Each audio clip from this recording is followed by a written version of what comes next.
Thank you for watching Truth and Justice with Vivian King.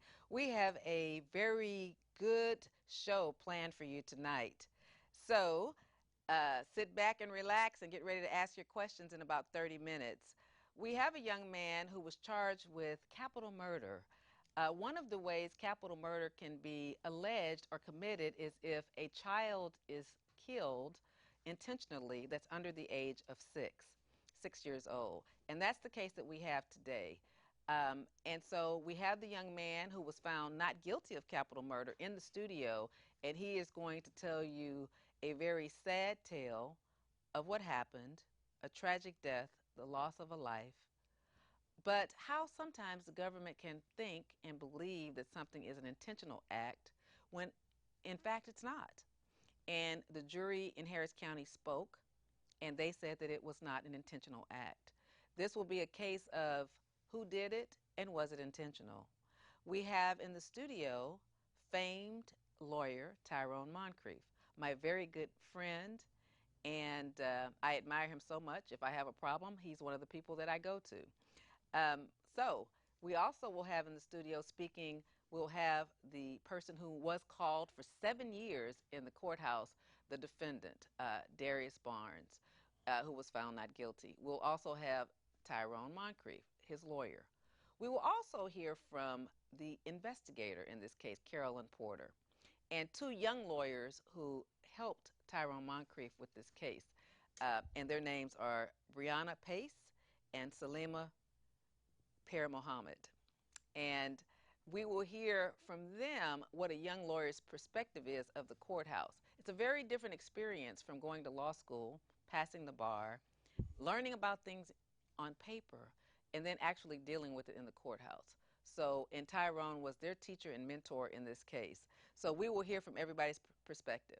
So, without any further ado, Mr. Barnes, please tell us who you are and what happened. Another tale in this case will be this case took 7 years to go to trial. So just imagine if Mr. Barnes was in jail for 7 years waiting for his trial and the jury finds him not guilty. But by the grace of God, Mr. Barnes was able to make bond.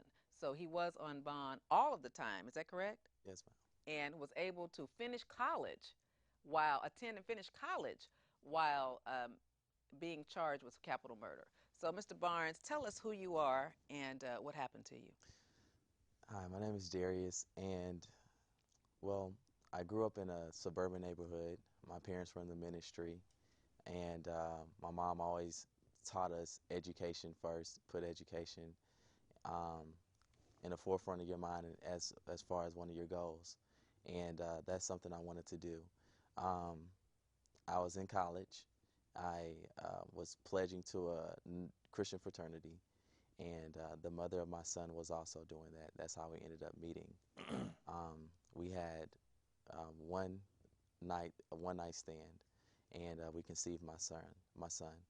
And she ended up moving out of the state and having him. And when she moved back to Texas, that's when I started to know my son, developed a relationship with him. And it was when he was 2.5 years old. He was sick quite often. When I would ask about it, she would tell me that he went to the doctor. I would help with medication. But come to find out, it was actually head injuries through a period of 6 months. And the day of the event, I did everything I was supposed to do. I was watching. How did your son get in your custody the day of the event? I was to watch him when she went to work. Now, your baby didn't live with you on a daily basis at that time. No, ma'am. I was married, and I was still, doing what I could. I was married and going to school full time. So you were married to another woman, going to school. Yes, ma'am. But you had a baby with this lady from your Christian fraternity. Yes, ma'am. And so she had full custody of the baby. Right. And she asked you to watch the baby on this particular day, the day of this event. Is that correct? Yes, ma'am. Okay. So how long had you had the baby on the day of this event when you realized something was wrong with the baby? Well, the night before I went over there also, and he wasn't feeling good. It was flu-type symptoms, and that morning I got there around 8:30, and she had to leave and come back over different things as far as breakfast. Her car was having trouble, and it was around 10:30 or 10:20. I ended up calling 911. Um, he fell back and he wasn't responding to anything, and I knew something was immediately wrong. So they got there. It seemed like forever, but the EMS, they got there, and it didn't take long before I was put in the back of a police car. Um, the arriving officer, I was expressing to him my concern and Like what? What was your concern? asking if he was all right. I could see him talking on his walkie-talkie, Hmm. and Now, when you were saying, "Is he all right?" Are you talking about your baby? Was your baby all right? yes, And what did he say? What did the officer say? he was telling me that he's being rushed to the hospital. He has a pulse, he's breathing, so everything should be fine. Okay. Um, and they put me in the back of a squad car. I didn't know if that was procedure or not. I asked if I could go in the EMS, but that wasn't possible, and What do you mean it's not possible? They said no, because it is possible. they said no. Okay. And I was probably back there a couple of hours, and some detectives opened up the door, and they started an investigation from there. They had me change clothes. They took pictures. Um, I, And what do you mean they had you change clothes at your house or apartment or where? well, I was watching my son at his mother's house. Okay. They actually had me put on her clothes and What? take off my clothes. Why? I don't know. I was really out of it. I was more so concerned about getting to the hospital, and in my mind, anything I was doing was helping them. Okay. The questions that they were asking me, and I was really slow to understanding that this wasn't the angle they were going at. As I look back, I now understand that they were actually looking at me as a suspect. Okay, so that night, when you call, they're telling you to change clothes so you can take your clothes off and put on the woman's clothes at her house. And then what did they make you do? Then they took me and they interrogated me for hours At your house or at the police station? at the police station. So they never let you go to the hospital, check on your baby.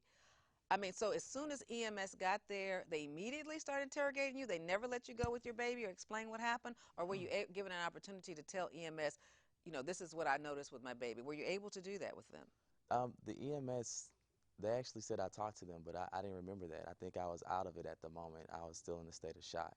So I didn't even recall talking to the EMS.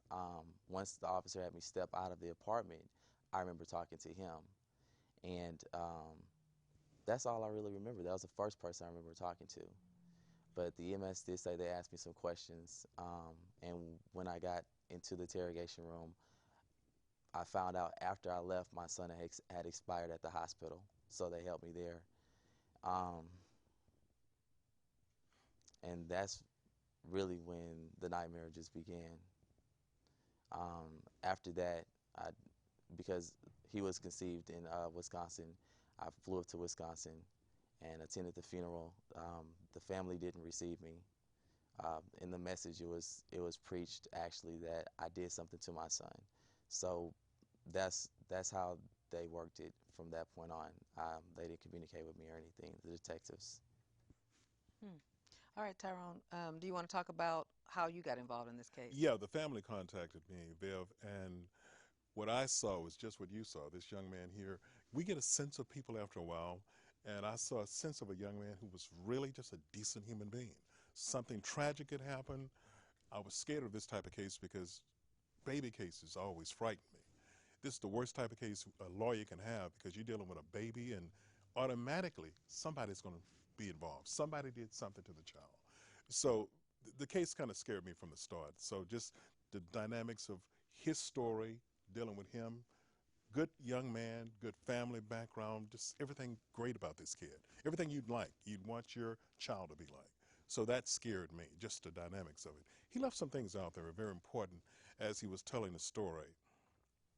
The baby, when he got there this morning, he saw his child walk a few feet, turn, and fall on his back. And after the child fell on his back, he rushed up to him, and the child defecated. Mm.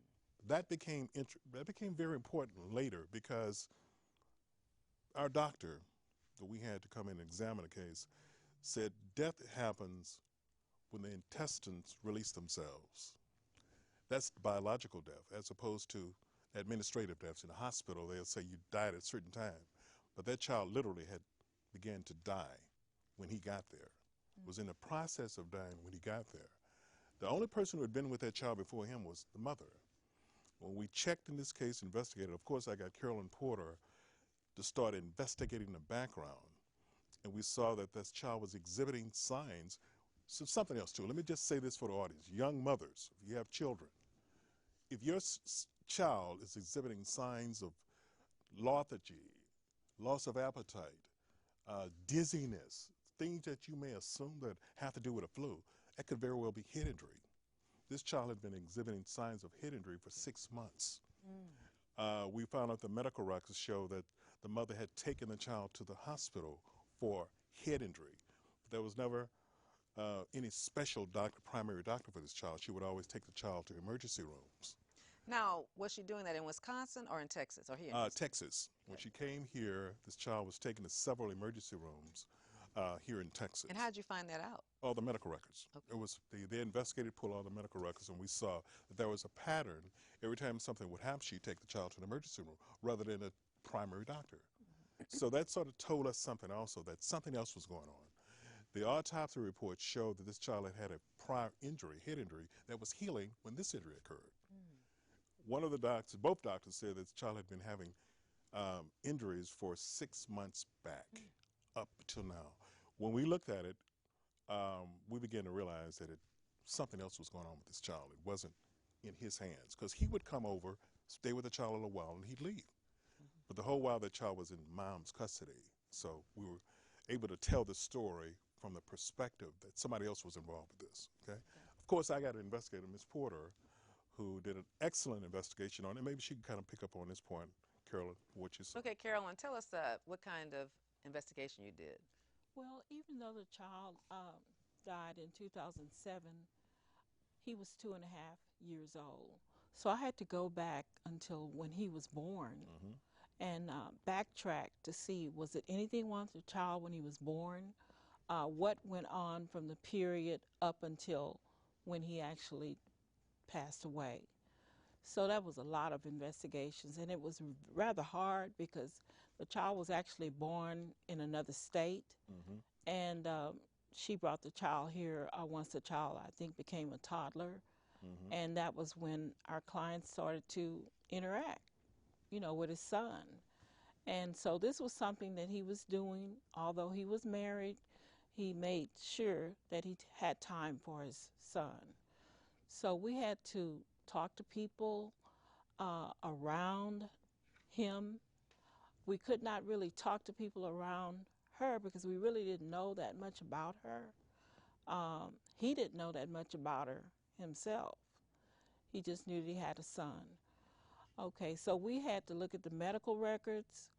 We had to look at the surroundings of this child, where he slept. We had pictures of where he slept and, just the furnishings in the home where he was living at the time. And then we had to just really visualize this child passing out like he did. Can I interrupt a second? No. Certainly. Of course, Tyrone. The emails. Right, Tell them about the emails and the pictures right. we received on the emails, too. Right. Now, how did you get emails? Okay, well, they emailed each other when it was time to pick the baby up, Okay, the so father Darius, and the mother. mother and the father Right. emailed. Right. Okay. And in the process of that, it was on MySpace, Facebook, whatever, which one social network they was using at the time. And so we paid attention to that. And this is where we found lots of pictures of this child. And we found pictures of this child in strange positions. Right. Like what? The child falling down on the floor from his high chair. So let me make sure I can visualize this and the audience can visualize this. You actually saw on Facebook a picture of a child laying down? Not laying Falling down. down? Falling down, right. I mean, 'cause Falling down. falling, you would think that's a video. You actually No, saw no, the no. video of him falling or No. the That was a in picture. position? That was a picture A picture. taken of the child falling, crying. The child was on the floor and the high chair was almost on top of him. Right. You can tell this child was in His distress. head was Now, on the floor right. and he was in distress. He was hollering. You could see the pain and suffering. So why would in somebody this. take a picture of a That child in is that position that's the That whole was the with a point. high question. chair on top of their head? Yes, that was a Vivian, billion that dollar is the point, question. that we were able to get that picture into evidence. Oh my God! And the And the mother, question, could you tell who generated that the picture? mother, The because she mother. stated, made a statement at the bottom. This is funny. This is the funniest thing I ever This is the seen. funny thing I've ever seen. Picture of it. And all of their friends in the network, they all said what they had to say about the child Right. falling down, hitting his head, and laying on the floor Did in they think it was distress. funny also? Some did not. Some did not. Right. Some did not think it was funny at all. Matter of fact, they said that they would not want their child being kept by this person. But anyway, and then we had lots and lots of emails with lots of descriptions of this and that, how Give me they an example. felt. Well, a lot of times I felt reading a lot of the emails that the mother was more concerned about the relationship with the father than the child. Right. Right. And I why mean, did you it feel was that all way? about me, how I feel, how I have to do this here, how I have to do that there, and, how we interact and that type of thing. And a lot of times it was just like the child was the one that brought them together, and from that, other things happened. Right. So we had to really look at that, who was really concerned about this child. And over a period of time, it was other pictures, not Right. just that one. Give us another picture. Pictures of the child when he had fell. I think this one was in the car. Right. Right. Yeah. The, There were a lot of photographs of the child falling. And one of the questions I had of the mother when she was on the stand, of course, was there were two pictures, as a matter of fact, of the child falling.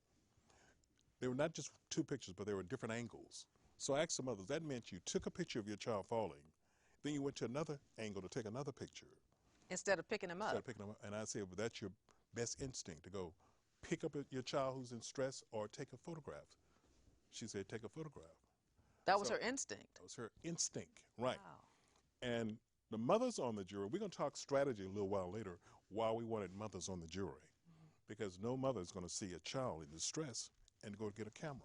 Right. That was my position, and that was our position. So part of the trial strategy putting on this case, Viv, was to get real mothers on the jury who could see that something was wrong with this mother. When your inclination is to see your child in distress and you're going to take a photograph and put it on internet, you have a different sort of priorities going on. Wow. So Wow. I got these two young lawyers, and they'll tell you about the insight we skull session. We went over this case over and over again.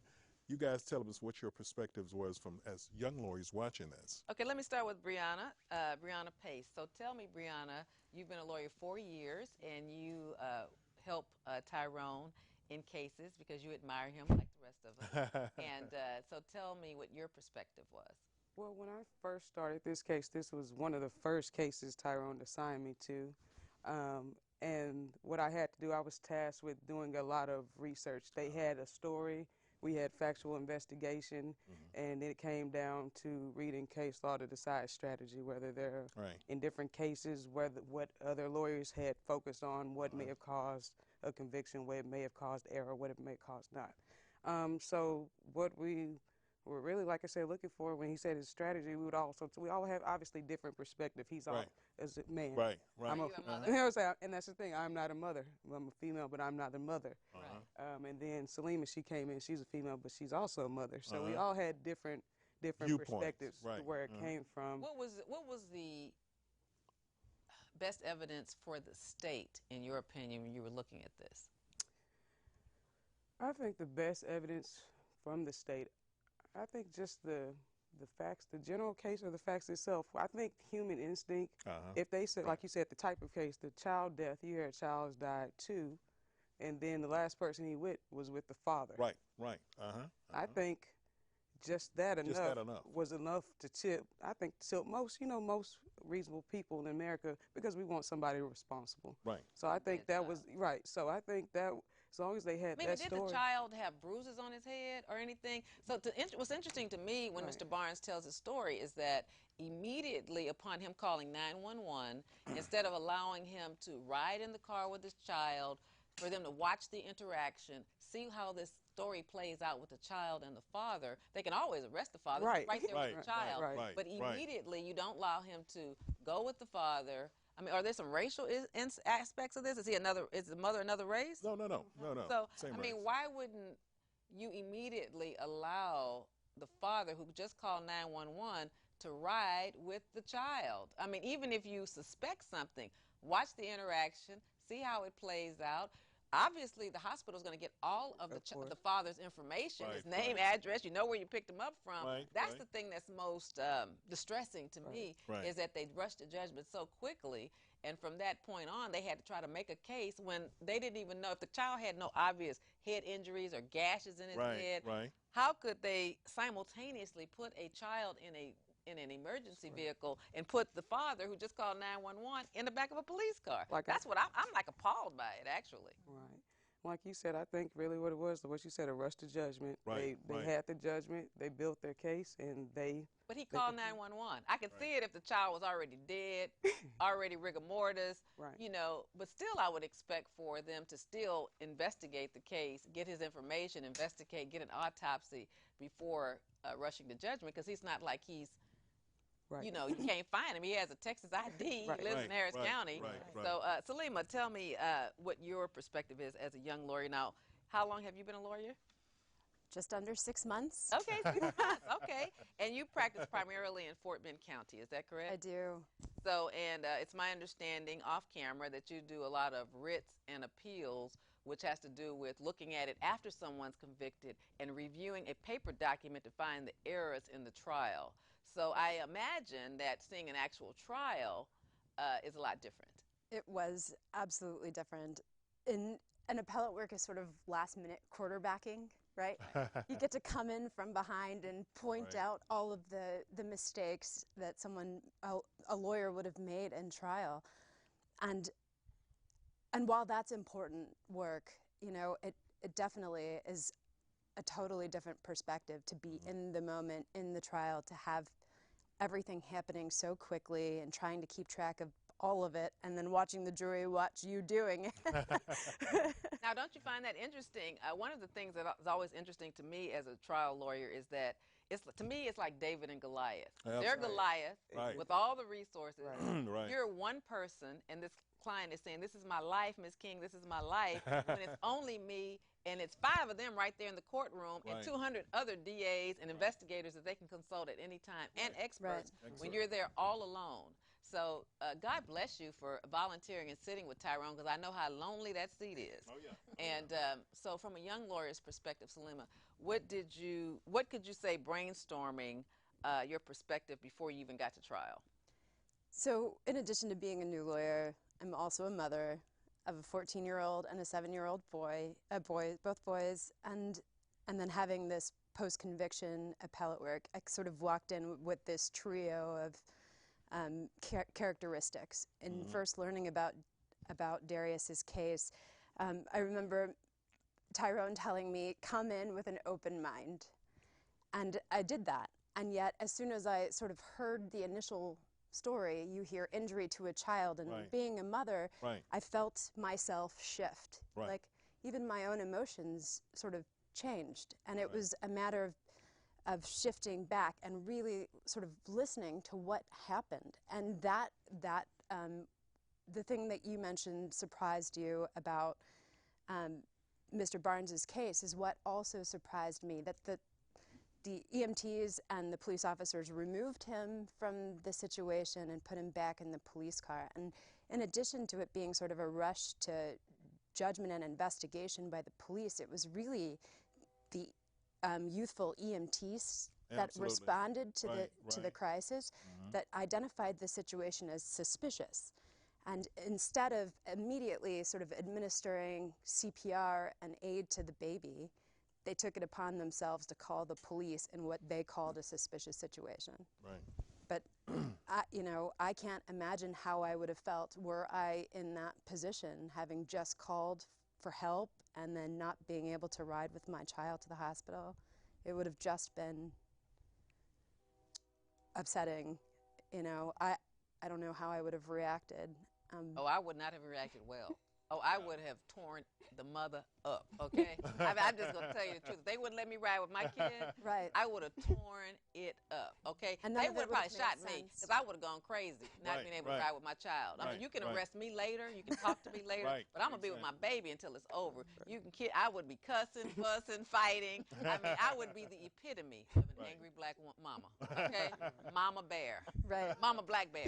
Black mama bear, okay? So, I admire you for keeping your cool. I guess like you said, you were in shock. I mean, I would have been in shock, but I would have ridden with my baby. And I can tell by the passion in your eyes that you would have ridden with your child, too. And he must have had so much restraint in the moment to not just create a huge fuss. You know? Right. Well, like you said, he was trying to cooperate because he's not realizing that they're about to restrain him That for he's real. under suspicion. Yeah, Right, that he's right. under He had suspicion. no How would you idea. know that? And they didn't tell him. Yeah. Right. And you just sat there and you have no idea that that's the last time you're going to see your child, and now you're under suspicion. I can't fathom what he went through. And 7 years of it. 7 years. Absolutely, Yeah. absolutely. And Vivian, just to kind of interject too, when you're with someone that long, you see them develop. I saw him go from a student to a college graduate. I saw his sister go from a law student to a lawyer. You see transformations, and I saw him transform. And I saw him grow up. I saw him become a man. And it's difficult when you're that close to a client. Oh, They send, look, oh. I don't have clients who send me birthday cards. Oh my God! Oh my God! I mean, one of the Birthday card. scariest things as Oh a my God. lawyer is a client that you believe is not guilty, Right. and that you care about. Right. I care about all of them actually, Right, whether right. they're just monsters. I care about them all because I care about human beings. Right. But to get that close to someone that you think is innocent, because you know that the jury is going to believe he's guilty. And From we the know start. that although we have a system that was created and founded with good intentions, Right, that you're right. innocent until proven guilty, you know that you're guilty until proven innocent. Right. You young ladies saw that for the for the first time. I know, Salima, you saw that for the first time. Did. So all your altruistic views on our American society have to have been changed, especially since you're from your birthplace is Arabia, or you're from a different country. Are you from here? I grew up in New York, but my family is from East and South Africa. Okay. So- Well, I still hear a little accent, so that's why I thought maybe that you actually were born somewhere else. But I mean, but when you went to court, did you believe that he was going to be treated like innocent until proven guilty, or did you think he was going to be treated guilty until proven innocent? Absolutely not. So during jury selection, or lawyers call it voir dire, right? Uh-huh. You hear the prosecutor sort of tell the jury, this is how it's going to be. This is what the case is about. And you can hear this eerie silence settle over the panel. Right. And they're all just looking at Mr. Smith. And you know what they're thinking, right, Tyrone? Right, right. You know what they're thinking. And Yeah, when they look at Darius, they're thinking he's guilty. And so you're now realizing as a young lawyer, oh my God, they think my client they've is shifted guilty. the burden. And that's what's so difficult. That's what's so difficult as a young lawyer. And Yeah. even though you felt it by seeing an experienced lawyer like Tyrone, and when people see me as an experienced lawyer, I see young lawyers shifting, because you're Right, realizing that. And young lawyers, it's so funny, Tyrone, when we see them, they're so full of energy and they're so Till they get in the optimistic. courtroom. And then they get in the courtroom and they think they can handle everything. And usually we see in 2 or 3 years, people who think they're going to be trial lawyers disappear Oh, yeah. because they have gotten their butts whooped so many times because they haven't learned from us. Right, And right. they go in with that idealistic attitude, not understanding the fight that David is going to have with Goliath. Right, I mean, right. it's fights that you can sit with Tyrone for the next 5 years, you still won't know everything he That's knows. right. I mean, this is one of those things that you actually learn something every trial you do. Right. Like Tyrone, I'm sure you learned something this time. But our instincts are better because we've been doing it for so long. So Right, instinctively, we know that we have to be ready, I guess, like a prize fighter to move Always, around. yeah, My thing is I always tell the families, when they move, I move. When Right. they move, I move. That's all I can tell you. It's Exactly. instincts. And you have to have really good instincts and be comfortable listening to your instincts. Don't Absolutely. you think, Tyrone? Absolutely. Look, let me tell you something. And we talked about that shift of energy I can prepare them for that. That the energy is going to shift when they say find out that this boy is charged with killing his child. Yeah, the energy is going to shift. Everybody's going to want to protect this dead child. And Right. he had to have done it because the government Would wouldn't not spend all this money if and they had resource the wrong guy. if they had the wrong guy. Right. And that's what people immediately think. Right, exactly. And I told these ladies, get ready for the shift of energy. They know it, but you have to embrace that energy and don't run away from it. You Right. have to address it. And that's what the experience and us old lawyers know. Is we know how to embrace it, and we know how to pace ourselves Right. so that we can make people understand that there could be another side to this story, and Right. find the people who are open-minded enough to listen to both sides, Right. and to understand and to trust our jury system that they will come up with a logical and appropriate decision. I am getting flashing lights that we have a caller. So caller, you're on. Thank you for calling Truth and Justice with Vivian King. Miss King, Yes? can you hear me? Hi, this is Cheryl Irving. How are you? How are you? I'm fine. Tyrone, outstanding work. The whole team, you all did a wonderful job. I have one question for you, Tyrone. Sure. Tell me, how is it that the state was able to eliminate the mother as the primary person who could have caused the injuries to her son? The good question, Cheryl. I think what happened was the doctors were putting the time of death close to the time my client, Darius, had the child, okay? And it was sort of contemporaneously with him having a child and death occurring in the time span they put on it. So they narrowed it down to him having possession of the child. Okay. Next, And remember, he had been interrogated immediately, Right. And so they already knew before they started putting the case together. The doctors even knew probably how long the baby had been in his custody. 'Cause Exactly. they immediately went into talking to Right. him.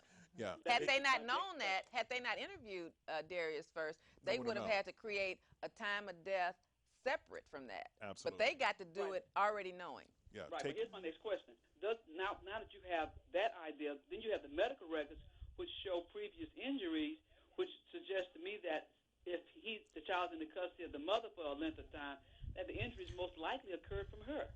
But good question, Cheryl. But what was happening was Darius would go over there and be with the child at certain times. And she was trying to say when Darius would come over there, that's when the child was having these symptoms of a head injury. So they were trying to correlate it to his visitations with the child. Okay? Okay, now that tells me how magnificent of a job you had to do in order to eliminate him as the person who caused the injuries. Right, because we had to go back. She hurt herself by putting a lot of this on internet, Cheryl. A lot of the pictures she put up there were devastating, as no mother would take a picture of a child injured and then turn around and put it on the internet. Because what we did was slow down the timing on it. To take a picture like that, Cheryl, you have to take the picture, you have to get another position and take another picture while your child is in distress. And when I would ask the question of her, and every woman who took the stand, you could see the jury, the female was like, oh my God, you mean that you took the time to take a photograph of your child in distress rather than going to the child? I think that was very pivotal in them thinking this woman had been doing something to the child. Plus, there's some things we cannot tell you, Cheryl, as you know, that happen in a courtroom. You have to see it. Right. When she testified, I think these ladies will tell you, it was almost a laughter. Really? It was almost, you ladies can describe it, it was almost as she was giggling. Kind of cattiness. Right. Like, yes, sir, no, sir. Right. Just kind of not in, She had to have cried, though, right? Only at Because a baby. at the end when she started talking about the child's death, she did. Yeah. But when we started talking about the photograph of the baby, it was almost a cat. Maybe these ladies can explain it. No? It was a cattiness. It wasn't a. It was a wasn't. casual- It was a casual. sort of cackle. With her own child. Well, it Right. sounds like to me, since she was young and she could, in her mind, she justified why she took those pictures, Right, which is something exactly. that, I mean, it would never make sense to us because that wouldn't be our first instinct if a child fell down. If a Right. child falls down, you're going to go pick the child up. Even You're if not it's going not to your go get a child. Even phone. if it's not No, your if it's child. not my child, Right. I pick up people in the courthouse that fall. Right, I mean, exactly, I'm not going to go get Right. a doggone camera and take a picture of a stranger because I see him fall. Right. I'm going to go try to help them. Right, exactly. And I think that had a lot to do with Cheryl. They had already started to develop an impression of her throughout the trial. Okay? Any other questions? No, I just want to say, Tyrone, I just really admire your work. I've been practicing law quite a while too, and I knew if I ever got in trouble, I would hire you. Keep doing what you do. Not me. Okay, Ms. King, just but bring a I lot of would- money, Cheryl. No. Hi, Tyrone. I don't want that pressure. No, I never represent a friend. Right. All Thanks, right, Cheryl. take God care. bless you, Bye-bye. Cheryl. Thank you. Bye-bye. Thank you for calling. Now, another thing is, were y'all ever able to investigate, Carolyn or Tyrone or the other two young lawyers, if a boyfriend or somebody else was keeping this child at a time that the child could have been injured? No, that was never an issue. It was always either One or the other. one or the It other. was a whodunit. Whodunit type thing. Whodunit. The But only thing we really investigated was the daycare, right, because she said something about the daycare always having the children catching colds and stuff and having viruses. So this is what the baby was actually going to the doctor for. right, But the baby was going to different doctors each time. Right. So a pattern was never Established. established Uh-huh. with this baby. I mean, all the hospitals around Houston, as far as Tomball, this child had been taken to at various times. right, and was always exhibiting symptoms of a head injury. Symptoms of a head But the injury. doctors thought it was, A flu, virus. or Flu, something like that, because pneumonia. the same symptoms were exhibited themselves. And I asked my doctor, why is it that a child would have diarrhea, loss of appetite, lethargy, that you would think is the flu? He said, no, because what happens when you have a head injury, the neurological system is disturbed. So you may exhibit symptoms that are not necessarily of the flu. Okay? Wow. That's what was going on, okay, And over an I had to extended period. do charts, just break it down. Right, What did this person at the daycare say Right. about the child at the time when the child is sick right, in various stages? Not this particular time, but other times. right, right. And just break it down. What are they saying? All these people on duty at the same day, but they each see something different. Right. And remember, too, Viv, she worked at a daycare. Wow. So she knows how to take care of children. She was taking care of other people's children, but not her own. Wow. That was odd. That was odd to the jury panel. So did you ever get a sense, did any of you ever get a sense that someone actually hit the child or the child was knocked against the wall intentionally, or was it just a lot of bad falls? And what happened that day for it to culminate into death? I got the sense that this has been going over an extended period. She got so accustomed to having that child hit his head that it was no big deal to her. I think she hit that child's head something that morning. Something happened that morning. This is some point we didn't bring out also, and Darius didn't bring out. When he got there, the child was laying in the bed with his eyes open, but not moving. That's Just not under normal. the cover. Under the That's cover. not normal for a 2-year-old. No. 2.5-year-old, no way. So, Not to have That- their eyes open like you dead and not move. like he's in deep reflection, just laying in the bed. Something had happened to that kid before he got there. He didn't realize it because he was accustomed to the child having the flu or symptoms of a virus, so he thought it was just the same thing. Let me ask you this, Darius.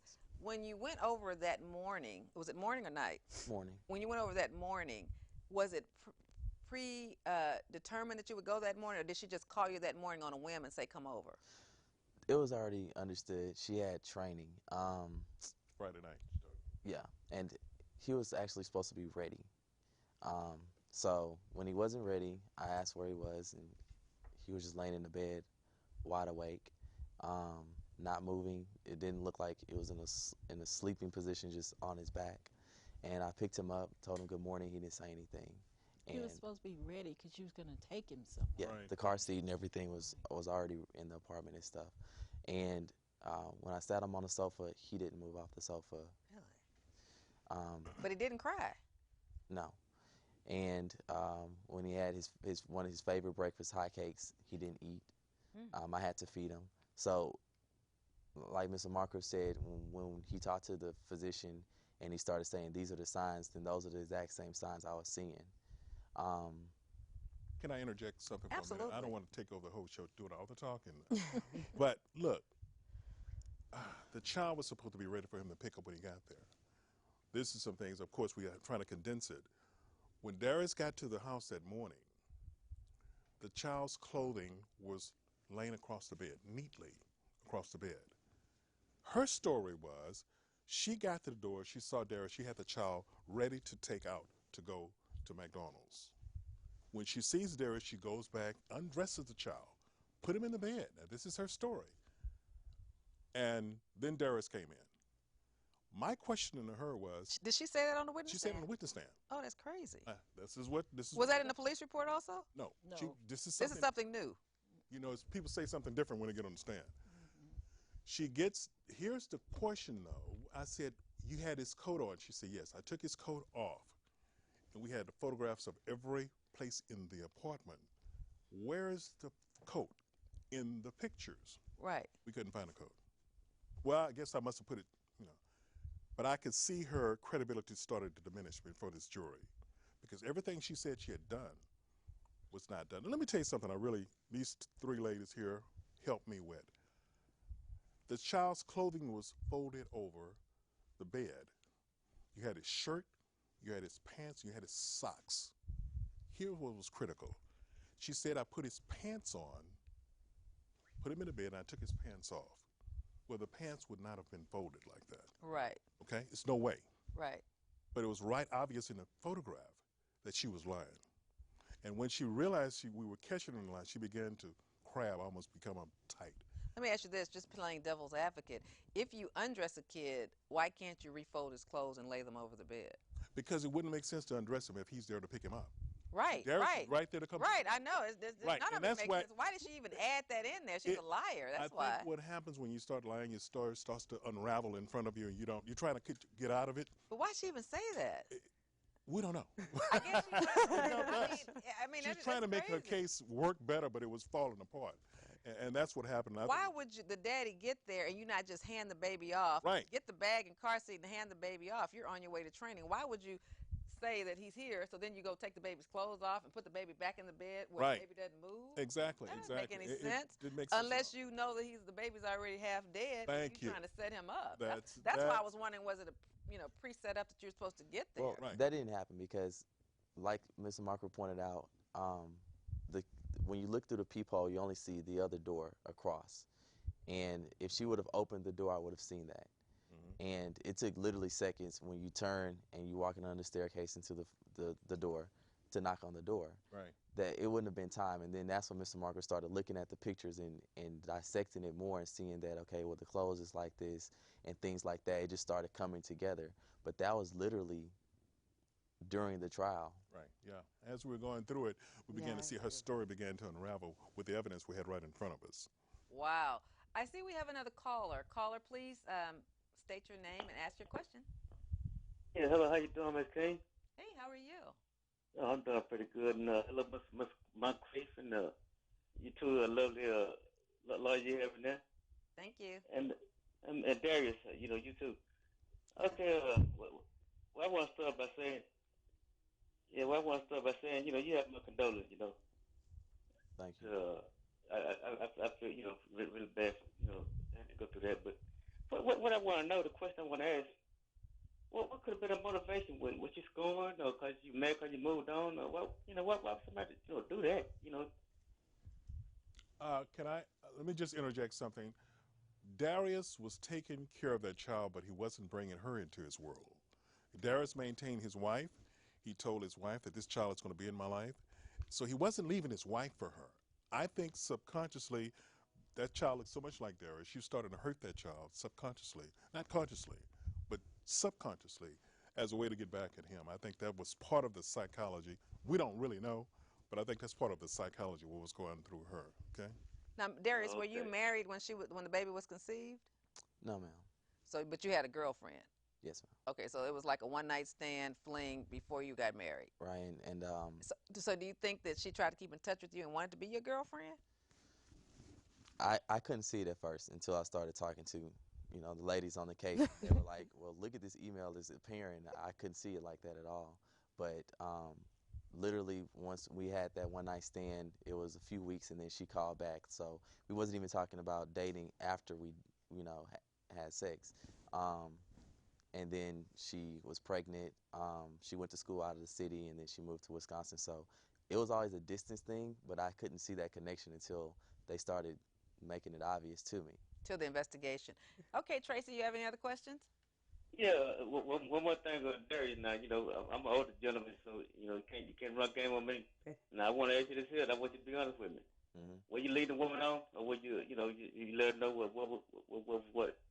No, I didn't lead her on. She knew that I wasn't leaving my wife, and that was pretty loud and clear. Okay. Yeah. And I think Okay. Tracy, I think one reason why you might ask that question is because he was always going to her house to keep the Yeah. baby. So, a dog man might think you going to her house, you still getting sex with her. And Yeah. you not she's not bringing the baby to you, or you're not bringing the baby home. So it seems like you might be kind of playing in two households. I think that might be what he might be thinking. So what do you Okay. think? What was that? Could have been that she wanted him so badly that she was stoop to that level in order to set him up to make him come on now you know. Well, I don't know. It's just hard to believe that a mother would want their child dead, though. There you go. Yeah, that's what I'm talking about. Our father. Well, Very nice. I mean, apparently it was just a bad accident. Right. Right, So right. it's I think- not always intentional when a child Right, dies. It right. appears that the child had too many head injuries. It could be a situation where she hit the baby upside the head, Right, or the right. baby fell on something one time too many, and it didn't get the care it needed at the time. Right. I mean, accidents happen. Children die. Right. So it didn't have to be intentional. Who knows? I don't believe it was intentional. I think it was something inadvertent that she got mad that morning for some reason and did something, pushed that child's head against something. You know, you can hit a child, you can spike them on the butt and they fall down And and hit the something, head. hit the head of I mean, something, right. people get drunk and fall and kill themselves. Right, So exactly. something happened, and she probably, once that happened, she laid that Panicked. baby, Right. panicked and laid the baby down, and then let him come, and she left. And just Exactly. let him deal with it. Okay. He's a daddy, let him deal with it. I think that's what All happened. right. Thanks for having me on. Love you. Love you, show. Love you too. Okay. Wow, so we got 10 minutes. Man, time flies fast when you're having fun. Tyrone, But tell us some other points that were I interesting. learned a lot. And you talk about trusting your instincts. As we were picking a jury, these two told me there was one juror who I said, look, I'm going to go ahead and try. They said, don't do it. Don't Was it a do man or woman? A man. It was, And I said, I don't know. I don't get to. And so I said, okay, we'll come back. I didn't strike the juror. Turned out that juror was the foreperson. Wow, for you About not trial. guilty. That was Now, my my juror. She loved him. What's your instinct about What was it? your instinct? They can tell you. He had a particular response to a questionnaire, a question on the questionnaire, and when asked his race, he identified himself as the human race. Oh, okay. Right. And I What think race was he when you looked at him? he was white. He was white. Yeah, that's not often that a white male will identify themselves as part of the Human race. Okay. Right. And I thought Yeah, that it was was unique. said something about him. That said a lot about him. Right. I mean, It he did. cared It about the did. human race, and he just wants to be a part of the human race. Right. He wasn't being superior because he's a white male. Not that Right. you have to be superior because you put your race on there, but I have seen people very rarely put human, Yeah. or not want to answer it because they're human and they think it's not important. But he didn't leave it blank. He didn't leave it blank. What did you think wow. about this man? It was I kind of at first, because like you said, I've done many of cases with Tyrone, so we picked a couple juries together, and so I think his instinct was naturally the same instinct I got. I looked at his some of the way he answered questions, some of the previous child experience. I was like, yeah, we can just X him. Right. Okay, so basically it was Selena. He's like, we can just She's X him. responsible. And then So yeah, she Selena. pointed out human race, and I bought the argument. He said he was on board too. Wow, It's a good argument. It was a great argument. It was. Getting close to the end, and we have a phone call. Caller, turn your volume down and talk, volume on the TV, and talk directly into the phone. Hello. Hello. Congratulations to Tyrone and Brianna and Selima and Carolyn. And I'm sorry for your loss for Darius. Now, did the state ever make an offer? Yeah. About 4 years ago, they had made an offer of 45 years. Okay. I don't call that an offer. Well, yeah, that was their offer. Let me tell you this, caller. On a murder case, the offer is always 40 years. Right, Okay, that's the right. standard DA offer is 40 years. Now remember, this started off as a capital murder because Right. it's a child murdered under 6 or Right. dead under 6. So for a capital, instead of a capital, the only result is life without parole on a Right. non-death capital. Right, right. And so 45 years, I think they thought was a good plea bargain. Yeah, they did. They did. And well, my client kept saying he was innocent, so we had to go with it. Okay. Do you think, Ms. King and Tyrone, that the state is so used to making minor drug cases that important cases like this are overlooked? And I'll hang up. Thank you. Good job. Thank you. I don't know about that, Tyrone. My take is they do a lot of minor cases, but they do a lot of murders too, and a lot of ag robberies. They do a lot of first-degree felonies where the punishment is life in prison or 99 years. A lot of sexual assaults, because there's a whole sexual assault division. Right, right. A lot of murders, a lot of aggravated robberies, and so there are a lot of murder trials tried down there. So it's not minor. Obviously, not as many people are murdered as arrested for drugs, Right. but there are a lot. I mean, every criminal lawyer is going to have one or two murders pending. Absolutely. I have a couple of murders pending right now. So there are more than you would think because it takes so long to try. Remember, this case has been pending for 9 years. I mean, 7. 7 years. It was pending for 7 years. And how much was your bond, Darius, just by the way? Was it $50,000 or more? 150. So he had to make a $150,000 bond. So just think, callers, if he couldn't have made a $150,000 bond, most bondsmen will charge you 10%, plus you have to have $150,000 worth of collateral. So just think of how much money his family had to come up with just to bond him out. That's not talking about hiring a lawyer and a team. Generally, though, if you can't afford a lawyer is appointed. If you can't afford an investigator, they're appointed. And luckily, he had 2 young ladies that were able to volunteer to help him, give him some muscle and support. But anyway, Tyrone, what else do you want to say about I just want to say that it tells me that sometimes cases come to your office that look impossible, but don't give up on them. And you've got to have everybody, a team of people to look at it. We become myopic as trial lawyers sometimes. We see the world one way. Let somebody who's not a trial lawyer look at it, get the sense of what it's like, and then go at it with everything you have. Vivian, cases like this are so scary, though, that we Oh, I have a couple of scary ones pending right now, and I'm about to get too old for it, Tyrone. I don't know how you get I am. I'm at 55. I am. I'm like, I have 2 right now that are keeping me up at night. Carolyn is my investigator on one of them. It's about to kill us. Oh, yeah. And, I know you probably have about 5 or 6 I pending do. right now I like do. that. Actually, do. I have about 5 or 6 pending like that. But one that's just crazy. So, hey, we have time for another call. Caller, you're on. Turn your volume down and ask your question. Thank you. Hey, this is Cheryl Irvin calling again. I think the caller was saying that, implying that he thought the prosecutors were incompetent. And I think you all ought to talk about, we have some of the best prosecutors in the country. Oh, absolutely, Cheryl. We have the prosecutor on this case is one of the best in the country.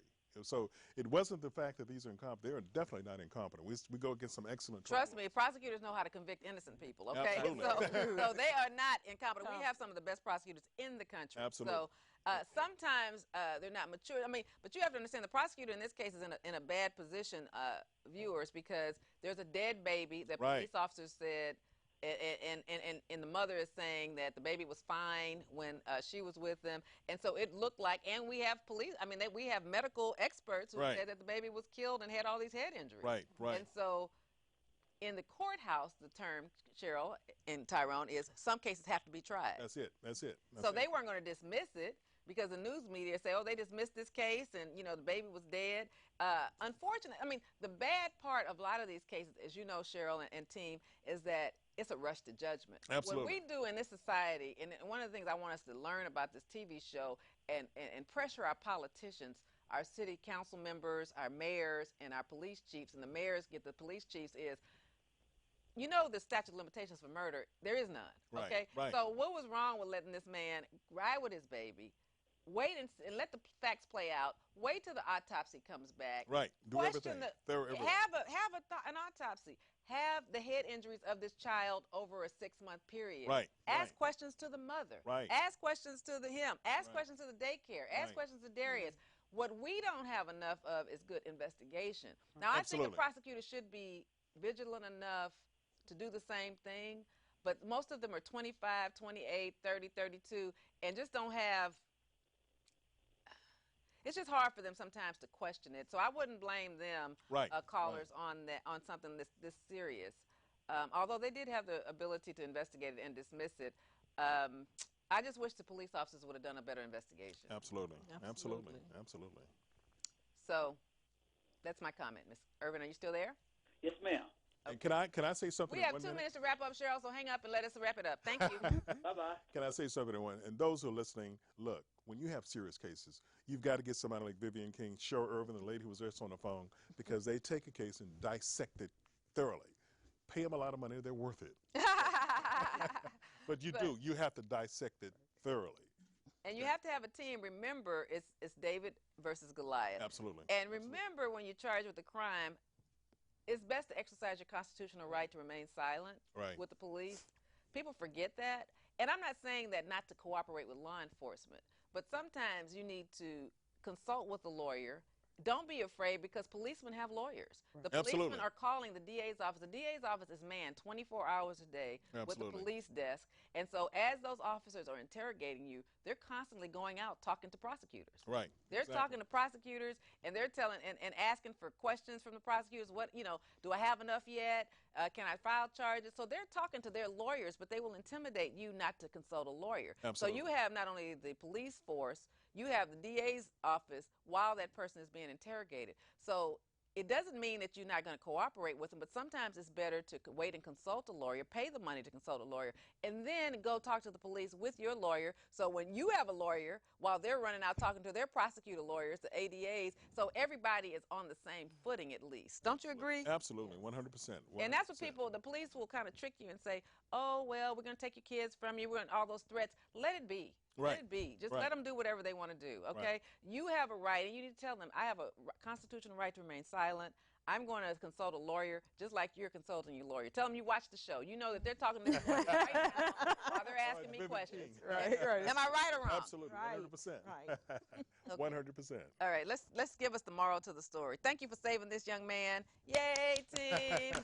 And tell me what the moral to the story is. The moral story, don't give up. Don't give up. It's easy to give up. It was been easier on this type of case to give up and say, look, let's work out a plea bargain and get out of here. Just don't give up. Just keep fighting to the end. And sometimes the rewards will be worth it. It was a great team to work with. Right. And Salima, what do you think? What's the moral to the story for you?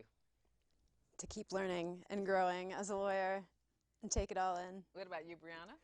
I would say that keep doing what I'm doing, because these are real people. Right. Real people, it really matters to them. Carolyn, what's the moral to the story? Investigate. Have a good investigator. Darius, what's the moral to the story? It's just to keep fighting.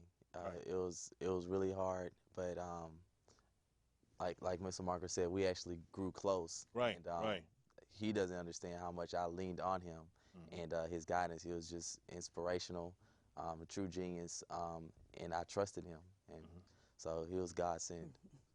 Absolutely. Well, thank you tonight for watching Truth and Justice with Vivian King. I hope you learned something.